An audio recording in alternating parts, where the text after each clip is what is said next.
It's around this time of year that we hear the famous Christmas carol, "Joy to the world, the Lord is come. Let earth receive her King."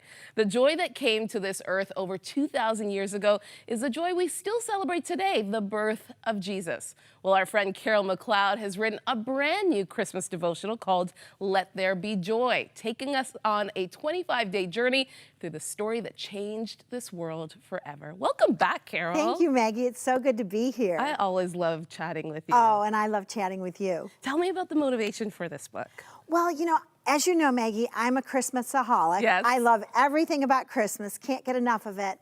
But this is the disconnect that I saw in our culture and actually in the church, in believers, is that happy, fulfilled people don't know how to celebrate the gift that we've been given. And so I wanted to help them with their focus, so they focus on the right things and not on the wrong things during this season. And then the second reason is we live in a world of discouraged, hurting, desperate people. And I wanted to let them know that they're not left out of the Christmas equation either.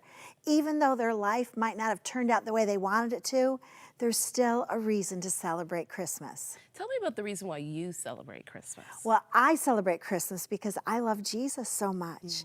When I ponder the Christmas story and exactly what happened theologically at that moment in history, when eternity invaded time, when peace came to the war zone, when joy came to depression, when light came to blackness, oh my goodness, it was a strategic moment that changed everything for every generation in all epochs yet to come. Nothing has ever been the same about planet Earth since that one night. You talk about joy. I want to know what the difference between joy and happiness is to you. Yeah, that's a great question. So Maggie, happiness comes from our circumstances, events, and the people around us. So Hawaii is happy. So our current circumstance. Yes. Yep.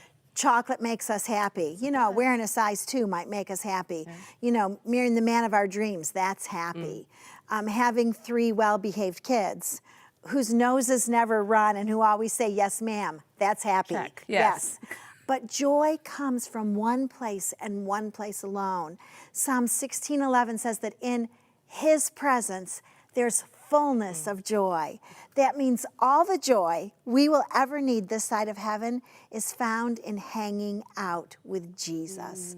That's where joy comes from, is from Jesus. I love that in this devotional, Carol, you take us through the story of Christmas, like, we all tend to do during this time, but you highlight things that we can take personally from each of these characters, and you start with Elizabeth. Yes. And I love that because Elizabeth is a woman that waited for a very long time to have a child. And you talk about the patience of Elizabeth during that time and what we could learn from her story. Tell us about that. Yeah.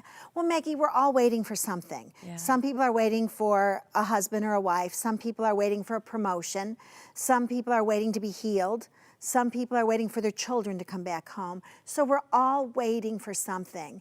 And one of the challenges in our lives is to learn how to wait well. And Elizabeth waited well.